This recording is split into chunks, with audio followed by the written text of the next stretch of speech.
WALM, the party channel right here in Allentown, Pennsylvania. So glad you could join us here.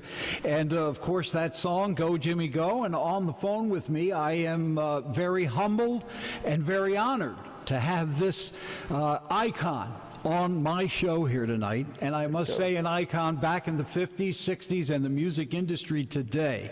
And I'm talking about the one, the only, Mr. Jimmy Calnton. And Jimmy, welcome to my show. Well, thank you very much. It's really a pleasure to be with you and all your listeners. You know, it's people like you over these last several years that have come to the forefront to keep the music alive and to keep that era before us, so that we can kind of sometimes get away from the nasty now and and think back to the pleasure times, you know, with the sock hops and so forth.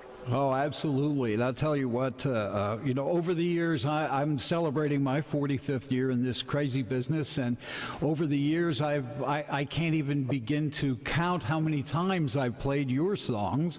And you know, I'm really thrilled now to finally talk to a legend here, and really, everybody here is all excited. Everybody in our chat box on the computer is all, you know, ready for this interview, and of course, all my viewers on television on Service Electric as well. How about if we go way back, Jimmy, to the days when you very first got into this business, and we go back to what I do believe was somewhere around 1956?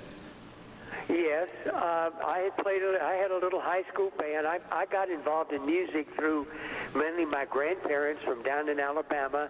I'd go to church on Sunday with them, whether I wanted to or not, and learned some of those fire and brimstone Baptist church choir songs, and they kind of had a guitar. And the next thing you know, I really started out as a guitar player, and so I would come back to Baton Rouge, where I grew up, Baton Rouge, Louisiana.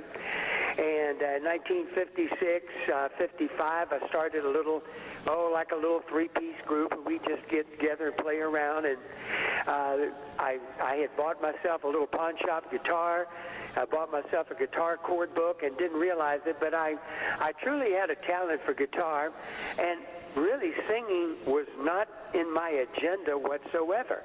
I wanted to be a guitar player. And so by the time I got out of high school, a guy approached me by the name of Dick Holler, because in Louisiana you can go into places that serve liquor at age 18. And of course, in order to really play music and be exposed, you know, you had to be able to be in the clubs. And I was approached by Dick Holler. He said, I've got a band, and he said, but I really am lacking a good guitar player, and you're such a good guitar player. So I joined up with him, and we started traveling around all the different clubs. But I found out from another guy, from another group, that if you did any singing, you got paid $5 a night more. So there you go. Dick Holler said, hey, you know what? I'll be glad to learn a few songs and help you out and, you know, get a little extra pay. Well, lo and behold, he said, yeah, that's fine. So I learned a couple of rock and roll songs from those early days, and I'd get up in the front of the stage, and I'd sing it, and I'd play it, and wow, the next thing you know, the crowd was coming up to the front, and the girls were coming up to the front, and next thing you know, within a year, I was co-leader of that band, and that was called the Rockets. So that's actually how I really got started. Wow. Back in the day when you first got started, was there a certain role model or a certain person you would have liked to have not imitated him, but kind of went after a certain person in the music industry back in the day when you first got started? Well, of course, in that day, about in 56, 57, you know, you only had AM radio. And so if it wasn't played on AM radio, you didn't know, and except for the local radios, the record store. But when I discovered the early days of the black rhythm and blues, we didn't call it rock and roll down in Louisiana. I played all along the bayou country down there, along the Gulf Coast, and it was mainly the the rhythm and blues artists, and Ray Charles, and the early days of Lloyd Price and Fats Domino and Little Richard, and names of groups that were known way down there, Little Willie John, all these black blues kind of artists. So that's really what I cut my eye teeth on as far as music, because that's what was the most available in that day down there. Did you ever work with Fats Domino? Yes, I did.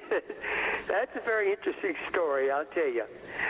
Do you have an hour and a half? No, we can talk. Talking with you, Jimmy, it doesn't matter if we go 2 hours. I'm sure everybody's on the edge of their seats listening. To show you how things happen just boggles your mind, I go to my high school graduation dance, 1956. Graduated from high school, so I was with my girlfriend, and we're at the dance, and lo and behold, they said, we got a big surprise. They opened up the curtain at 1956 at the high school graduation dance, and it's Fats Domino. And we all went crazy. I mean, Fats Domino played the graduation dance. To show you how life can just throw you curves, 2 years later, I am co-starring with at Alan Freed's Brooklyn Paramount down in Brooklyn, in New York City. I'm one of the co-stars with Fats Domino. And so I would go up to his suite, and we would talk, and he'd play the piano, and we'd chat. But that all happened within a 2-year period. So, yes, I did work with Fats Domino.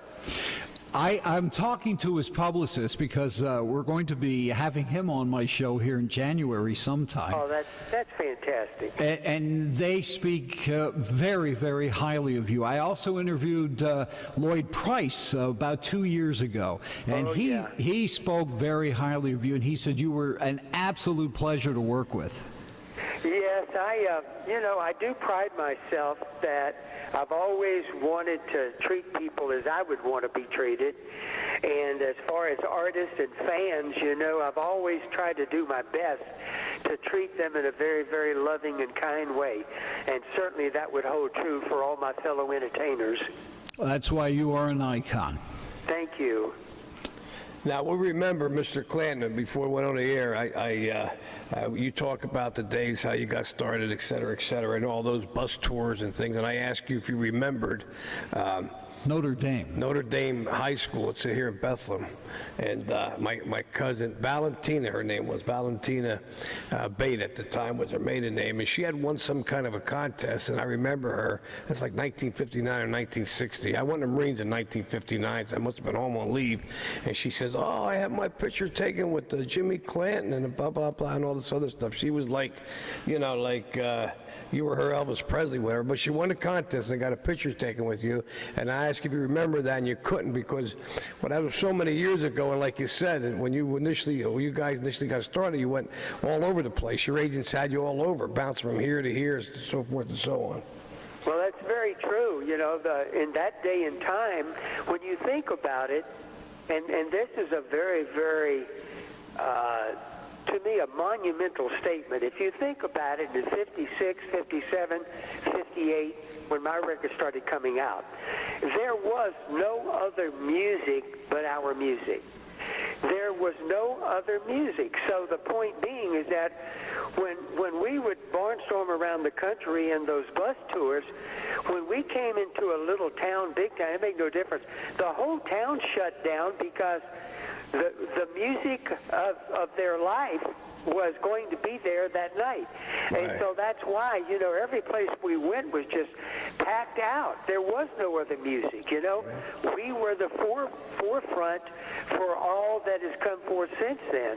And, of course, the music just prior to us really was mostly just big band, and that had kind of petered out. And so without any question, our music was the music. And so from town to town all over the United States, from Canada, one end of Canada to the other, all over different parts of the world.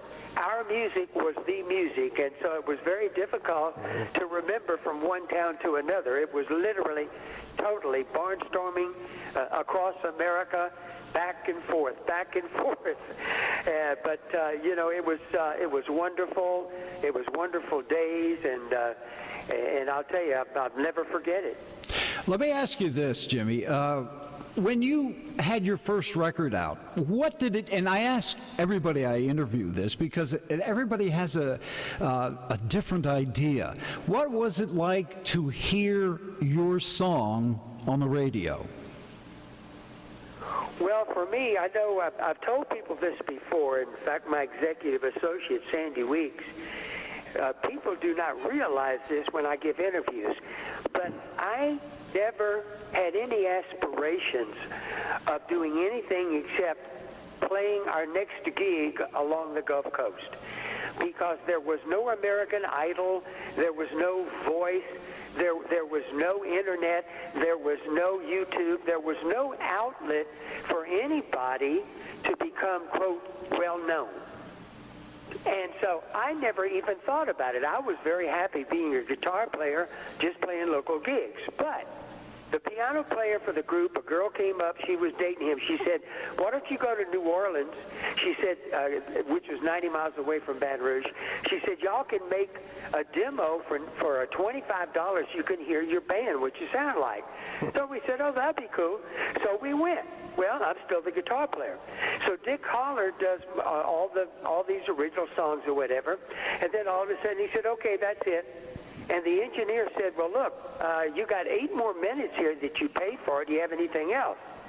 And Dick said, well, no, I actually don't. And he looked over at me and said, Jimmy, do you have anything? Well, it just so happened, out of the clear blue, that in my living room, I never wrote a song before in my life, and I actually had this song. And so I told Dick, I said, well, I got this little song. Dick said, well, go ahead and put it on there because we paid for it anyway. So I did. Well, we go back home, and about a week and a half later, I get a call from a guy. He says, my name is Johnny Vincent. He said, I own a record company called Ace Records. And he said, I like your sound. And he said, I would like for you to come talk to me. So I go to New Orleans, and he said, I don't want the whole band. I want just you. So I went ahead and said, okay. So I signed with him as a single artist, even though I continued to play with the Rockets. And I will never forget, it was a song called I Trusted You. And I'll never forget, I was in the local little drive-in restaurant, and the local station put that record on. And I'll admit, I turned that radio up as loud as I possibly could, and I could not believe that I was hearing me on the radio. Now, the important thing is that that song didn't do anything except locally. And about 3 months later, Johnny Vincent says, you've got to come back to the studio. It's time to do some new material. By the way, do you have anything that you've written? Well, things weren't going well with my girlfriend, my first love, and I ended up and wrote another song for her. I go into the studio, and all I do is take my guitar and walk around the studio playing this song. And I'll never forget the saxophone player who backed up Fats Domino, played as a studio musician for all the great musicians down there. And he looked over at me and he said, that's a hit. So we all put together the song, and it was the song, Just a Dream. Oh, yeah. I was going to ask you all about that. Yeah. How that song got. Did you wrote that song, correct? I wrote that song in like 20 minutes. Yeah. Really? Yes. Oh my goodness. We have a gal on our chat box here that her name is Sandy, not your Sandy there, but she had a song written about her from Larry Hall called Sandy. And she asked a question here. How many times did you appear on Bandstand? American Bandstand. Hello? Yes. I'm sorry. I was talking to, or we are talking to a gal here, Yes. Sandy. Her song was sung to her by Larry Hall and was totally about her. She asked a question: how many times have you been on Bandstand?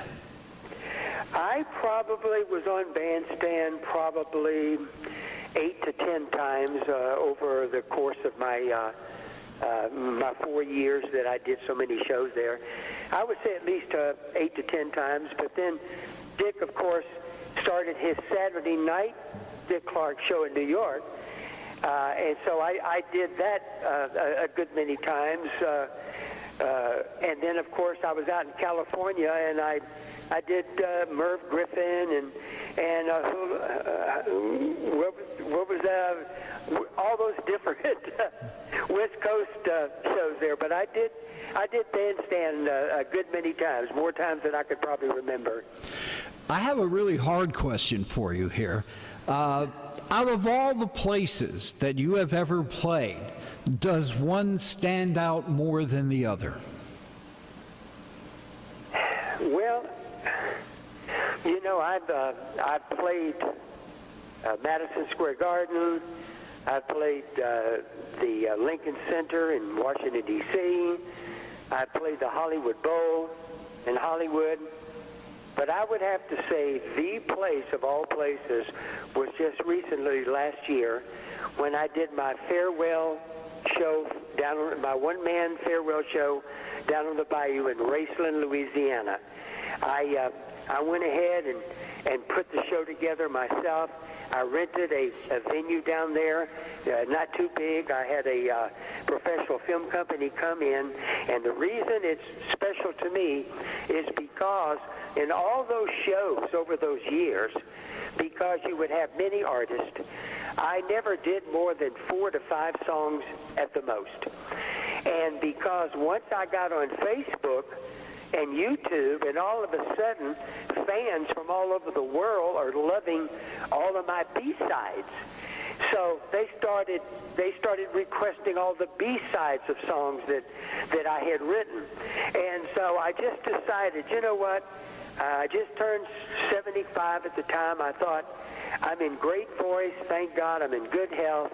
I'm going to do this one time. So I went down there and I did a 2-hour Jimmy Calnton up close and personal, and I did my entire my repertoire. I did my entire catalog, including all my B-sides, and had it photographed professionally and put it on a DVD because I had so many fans saying wherever they would go, they say, Jimmy, we love Just a Dream. Go, Jimmy, go, and Venus of Blue Jeans. But, you know, that those are the only 3 they're going to let you sing. And most of these shows, that is true, unfortunately. So that's what I got to say. I would have to say that in Raceland last year, the reason I picked Raceland, Louisiana, it was in close proximity to all the towns down there on the Gulf Coast that I grew up in.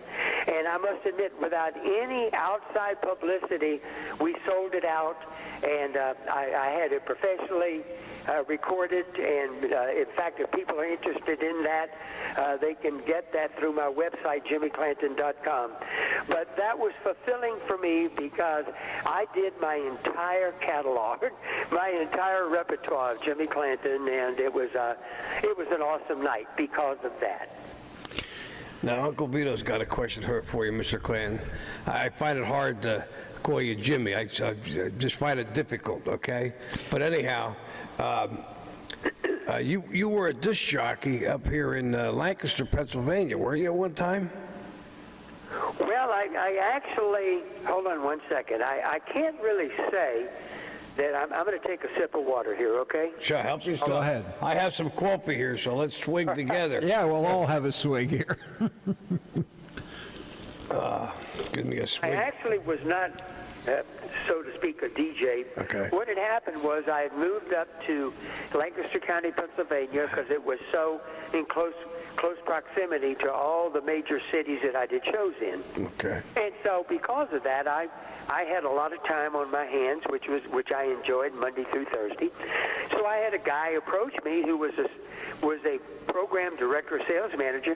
He said, this little station was just sold, and they're turning it into a 50 station.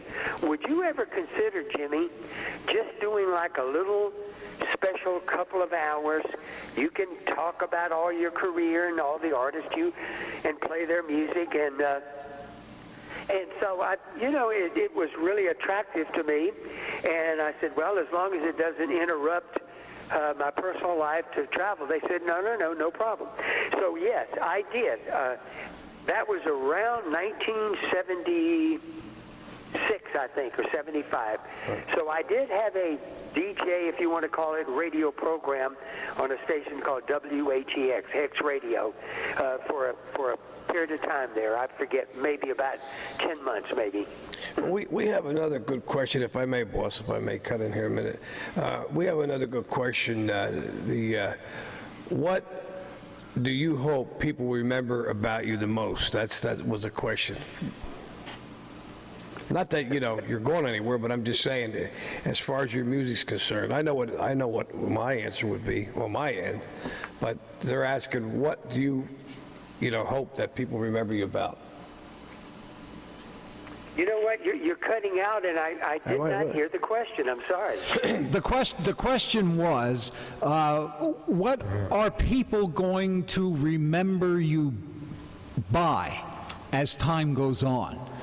I would have to hope, first of all, that they remember me as a very, very sweet, loving guy that was that loved his fans, loved his friends, and was very, very low key as far as meeting and greeting and signing autographs with them. That's what I really would hope that they would remember me by. And as far as the music, I would have to say without any question that they would probably refer to Jimmy Calnton. Oh man, Jimmy's love songs. There's no question. That would have to be it. Okay. My question to you, out of your whole repertoire of music that you sing, you played, what is your favorite song? Wow, my favorite JC song? Your favorite JC song. Which one do you like? Do you really, and I know you enjoy, singing all your songs, out in concert, but is there one particular song in your repertoire that you just love to sing? And I know you love to sing all of them, but does one stand out? Well, this may surprise a lot of the fans. Yeah, I love to sing Just a Dream. I love to sing Venus and Blue Jeans and Go Jimmy Go. The fans all love that. But there is a song that I wrote and I recorded that is probably so special to me that it really gets to my heartstrings. And it was actually a B-side of a record that I recorded. And it's a song I wrote and recorded named If I. Have to look that up. Wow. Yeah, I have to look that up. Mm-hmm. I also remember some of those black and white movies that you would be in. I think that you played an usher, I think, in a movie. Was that you? That was you, I'm pretty sure. You had a... I made two rock and roll movies. Right. The first one I made, I played the lead and it was called Go Johnny Go. Okay, yeah. And that was Alan Freed's movie that he asked me to play the lead in. I played the lead in that. And then there was another rock and roll movie that I played the lead in, I guess a couple of years after that, called Teenage Millionaire. Right, yes, right. there was a scene where I was an usher in the movie theater. That's correct. Good. Wow. My mind isn't gone now. I feel better now. Yeah, I'm a couple years younger than you, Mr. Clay. I'm 73. I think you're 75 or 76. I'm 73. But, I remember those black and white movies. And Go Johnny Go. I remember that. Go Johnny Go and Teenage Millionaire. Right. Yep. And it's a shame what happened to Alan Freed. That poor guy took a beating. All he did for rock and roll, and he took a beating. with, I think he was with the payola at that time or whatever, Well, you know? and I have my own theory about all of that, which Yeah. I really don't feel like I'm going to go into tonight. No, we won't go into that. But I will say this publicly: Alan Freed was a straight-up. Yes. Yeah. It's me with my record company. Yep. He never asked for kickbacks, never, and he paid me top dollar for playing in the movie and for the shows I did. So he was absolutely, he walked in total integrity. Yeah. As far as Jimmy Calnton was concerned. And that's what I meant by saying he took a beating. He took a. Yes. It was. I think it was politics involved there, music Yeah. politics with the mob maybe. Not that I have any connection with the mob, but he had. I think that there was some. Anyhow, we had another question. I'm going to shy away from that. That's a bad question, I guess. But we have Patty 44 down in Florida. He listens, and he said, back in I think 1999, you did a rock and roll. Called Rock and Roll Graffiti with Frankie Ford, Dee Dee Sharp, and that's what he's asking. He said that you did a show back in called the Rock and Roll Graffiti. I did several shows over the years, and Frankie Ford and Dee Dee Sharp were both on those shows. That Right. is correct. Right, and he said it's time to do it again, but I think you might want to take a break. Well, let me say while I have a moment here is Right. that I have a lot of shows that are coming up in 2015, and if anybody's interested in where I'm going to be all over the United States, and they can find that out by just going to my website, www.jimmyclanton.com. You can always find my show schedule there.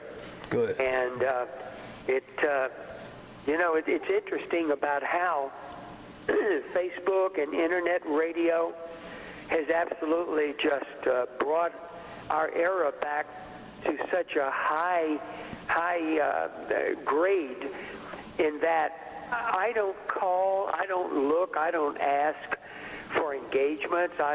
In fact, if nobody called, I would just go ahead and retire tomorrow.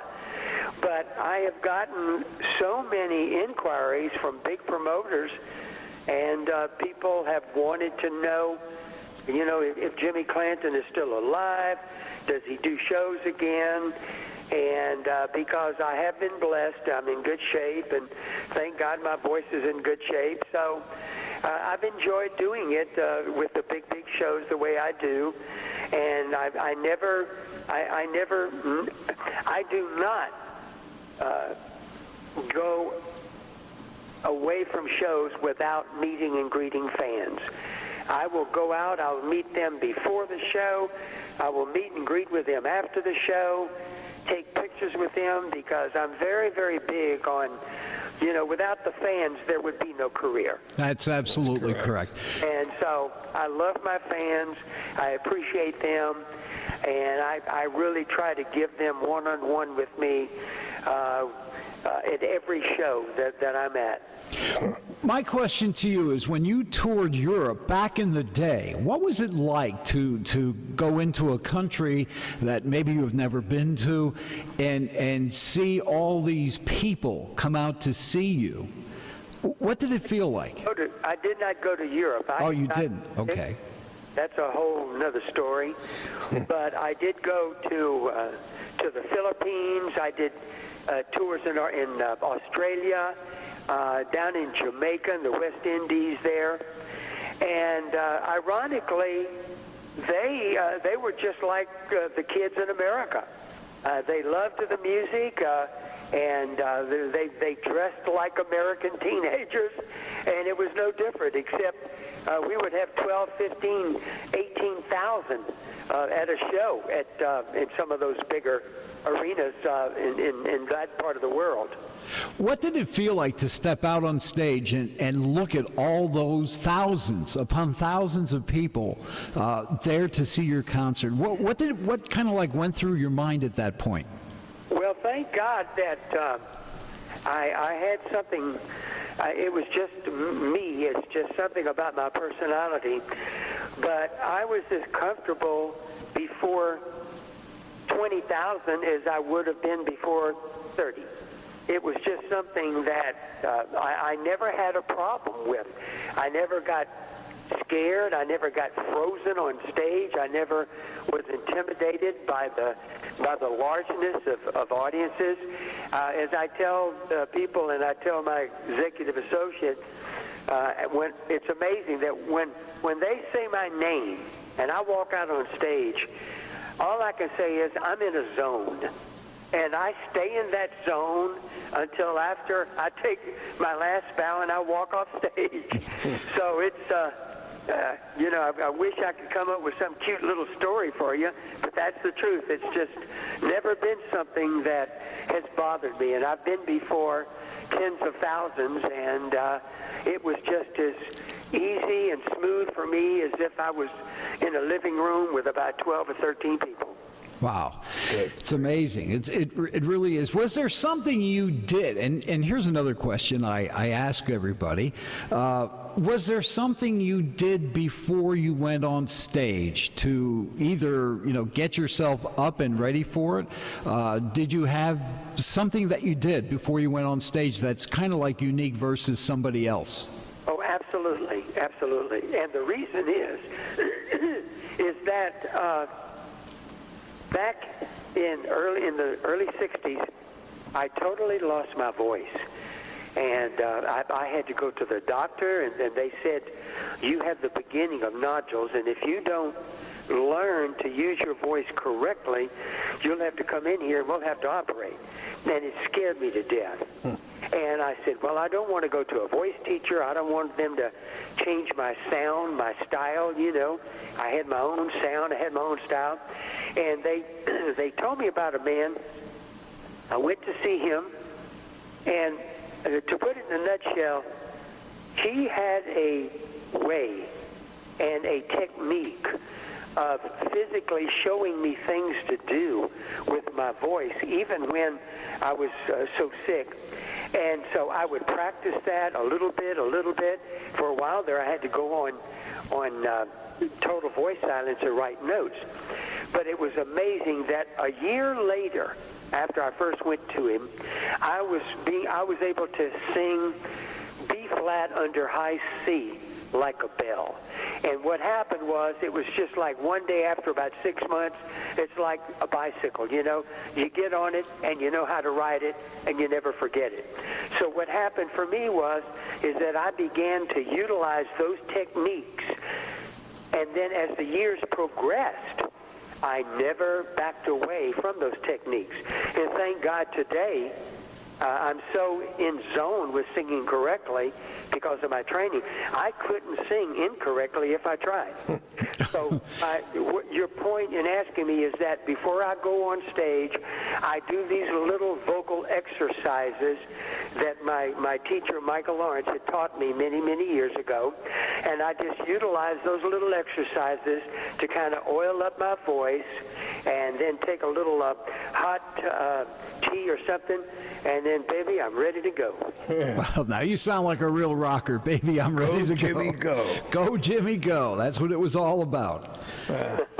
Well, you said you're going to be touring in 2015. Anywhere around the area where you live or where we're up here?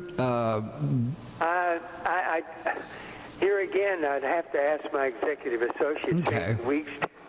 She knows where I'm going to be. I just know I'm going to Minneapolis. I'm going to Fort Pierce, Florida. I'm going somewhere else down in Florida. I'm going to Long Island, New York. I'm going to New Bedford, Massachusetts. And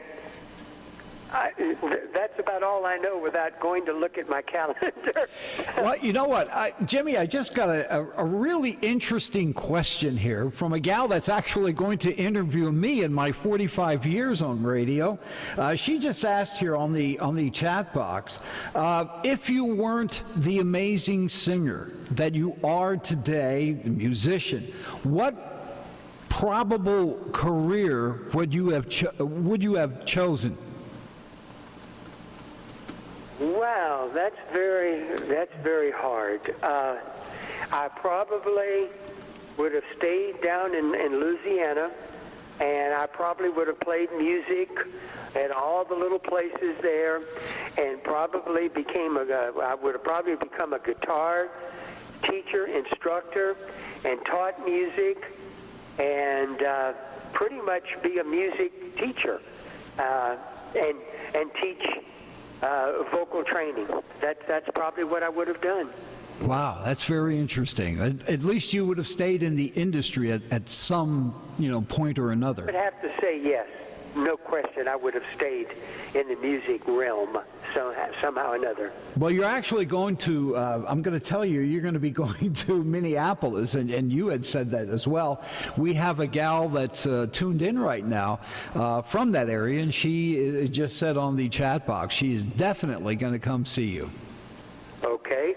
Well, I always look forward to meeting the fans, and especially those say, Jimmy, I heard you on this station, and I heard you were going to be here, so I came to see you. And so I always make it a special time that I can with fans that do that, yes. The other question I had about your songs that you sang, My Own True Love. Oh, boy, yeah. What was that all about? I'll admit. Yeah. And you know what?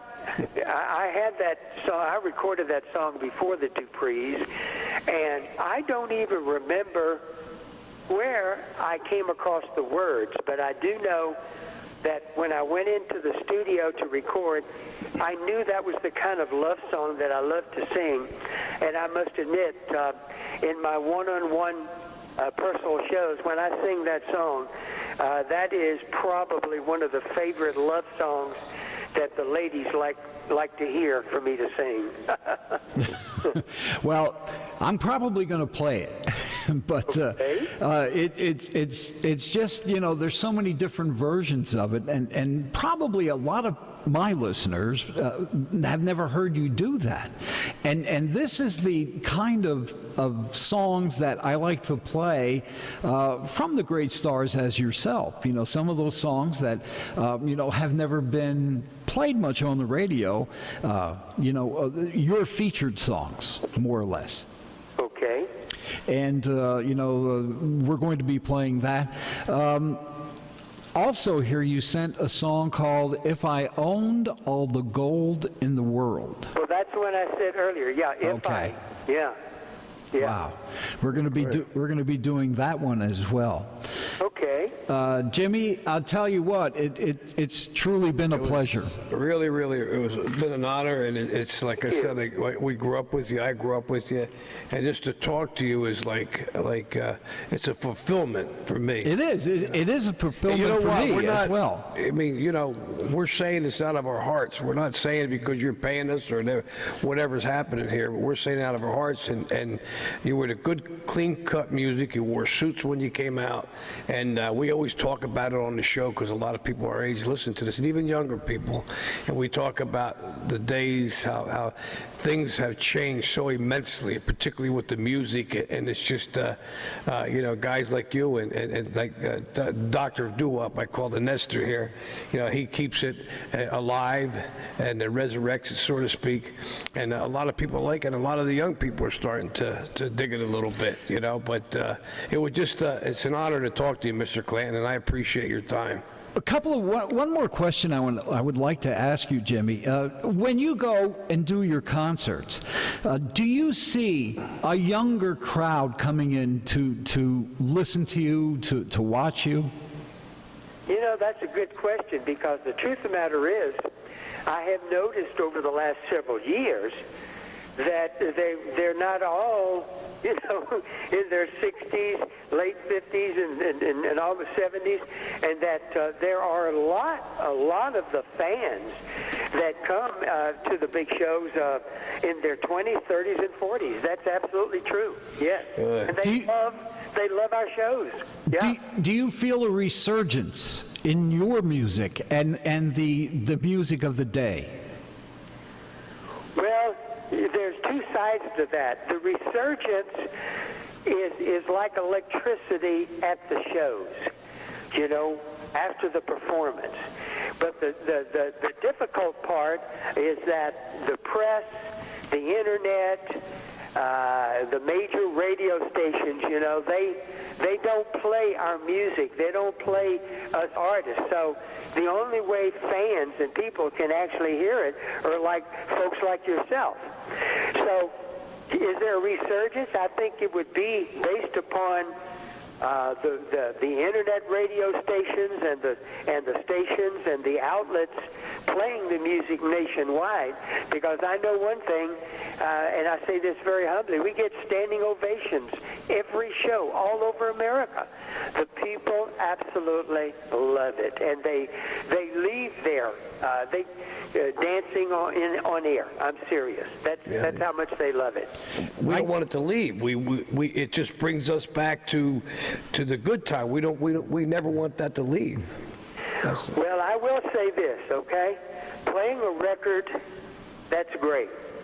But I would really encourage, if I have any fans out there that have never seen me live, and you have a chance, you need to come see me live, because there's no comparison between listening to a record and seeing an artist live. And I have fine-tuned myself to be an entertainer, and I know my trade. I know how to treat an audience. I know how to vocalize. I know how to be a total package, and that comes after almost 60 years of learning all of this. And so my point is that I'm 76 years old. And, you know, thank God I just came out today. I had a physical, and my doctor said, "You're a young 76, Jimmy." I get a lot of old 76ers in here. But I say this, you know, right now I'm at my peak musically, physically, vocally. So, you know, come see me while I'm still there. Still doing it. Yeah. Well, you know what? One more question I want to ask. Go ahead. Out of all of the entertainers you sang with, you toured with, and I know this is kind of an unfair question, but who was one of your favorites that you just love to be on stage with? You love to sing even their songs, or they sang your songs. Is there one gentleman, lady, group in particular? That's easy. And without any hesitation, it was Clyde McPhatter. Wow. He was one of the best. The original Drifters. Then he went on his own in 1956, 57. To hear this man sing live at a show absolutely took you into orbit. It was like, I have never heard a gifted voice like that in my life. And I've sung with everybody. I know everybody. You know, I was friends with Elvis. I know everybody that was anybody in that music realm. And that's just my own personal opinion. When Clyde McPhatter would sing and the songs that he recorded, it was like no voice of anybody else. I would say a close second was Tony Williams of the Platters. Absolutely. Tony and I ran around together. Tony Williams of the Platters was a close second, but Clyde McPhatter was the ultimate. And you said you worked with Elvis. What was he like to work with? I didn't work with him, but I was with him in a friendship way. I was with him at Graceland, and I hung out together with him there. And then I was out in Hollywood making a movie, and he was across town doing Blue Hawaii. And so I had a day off from filming, and I went over there and hung out with him again. And it was just like a nice buddy fellowship type. In fact, to show you the graciousness of this guy, I was the first one out of the car at Graceland when we were in Memphis doing a big show. And I got out of the limo and I went, because we asked if if I could come see him. And I got out of the car, went over, knocked on the door, and Elvis answered the door with a yachting captain's hat on. And here's what he said to me. He said, "Jimmy, if I'd known you were coming, I would have had Just a Dream on the record player." Wow. Now that's respect for you. Oh, that was my only top 10 hit at the time. I hadn't done a top 5 hit. I had several that, had gotten airplay, but nothing of the magnitude of Just a Dream. But as soon as he opened that door, that's what he said to me. And I thought, here's a guy that's had multiple hit records, and for him to say that. And so he was so gracious and such a sweetheart. And I will say that I am glad that I got to know him and be with him before things happened to him physically and he got off, So I don't even want to go into that. Right. That's understandable. But yeah.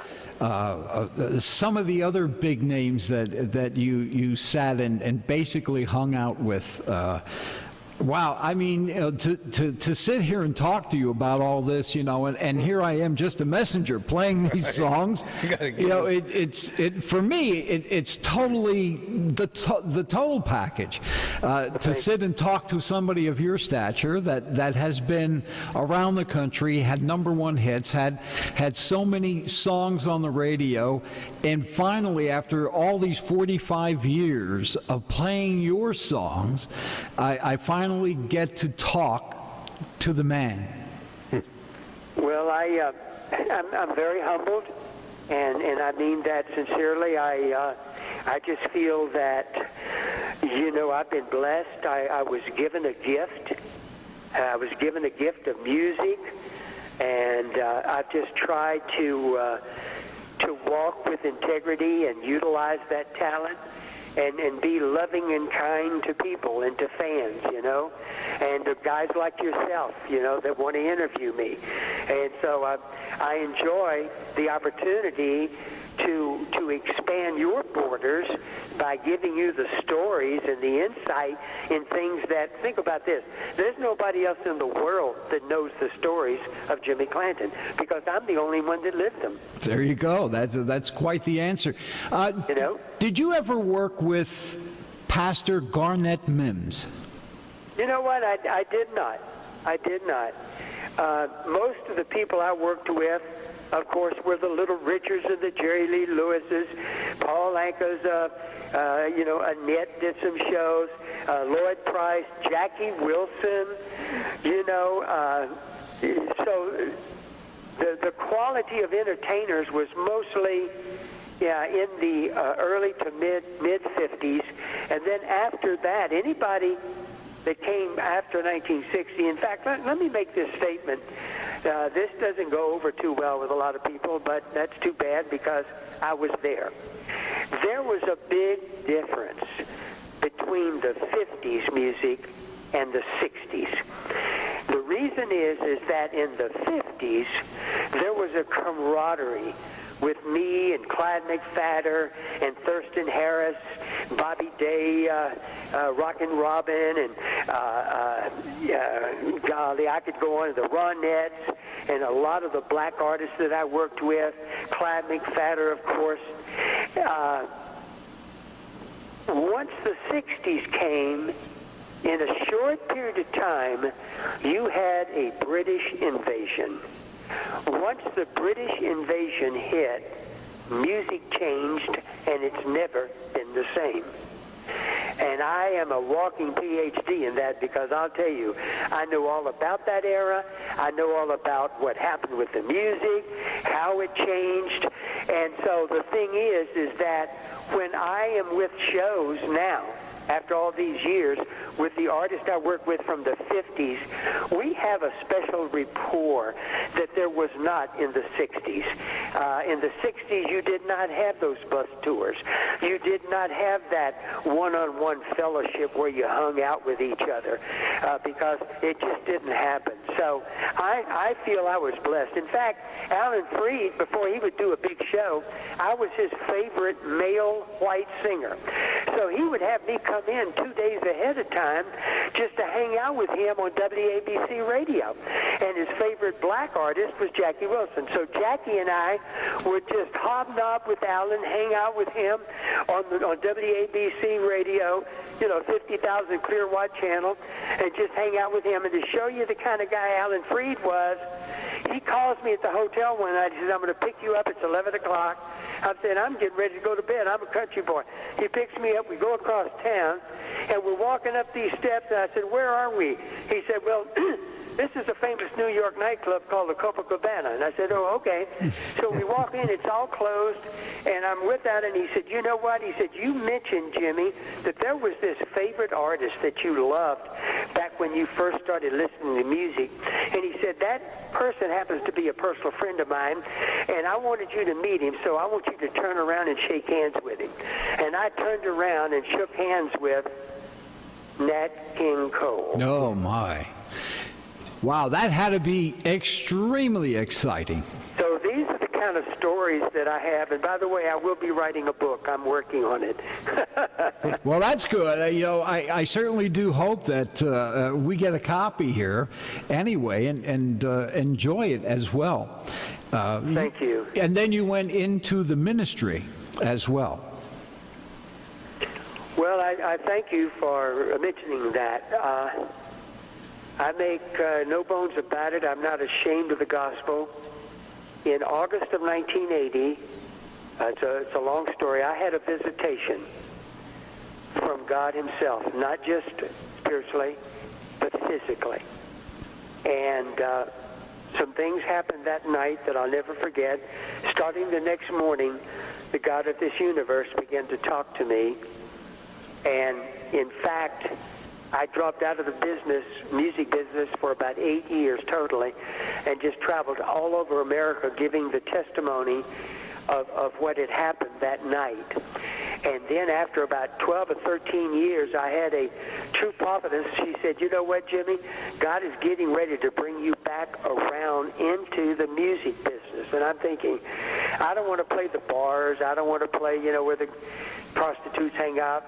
And I'm thinking, that can't happen. Well, within no time at all, I get a phone call on my unlisted number from a promoter in 1990 in New York City, and he said, Jimmy, he said, we have been looking for you, and people have been asking for you for the last 17 years. He said, please come back. I said, I don't play bars anymore like that. He said, no, Jimmy, it's beautiful venue. Sit down. They want that music, and people are asking for you.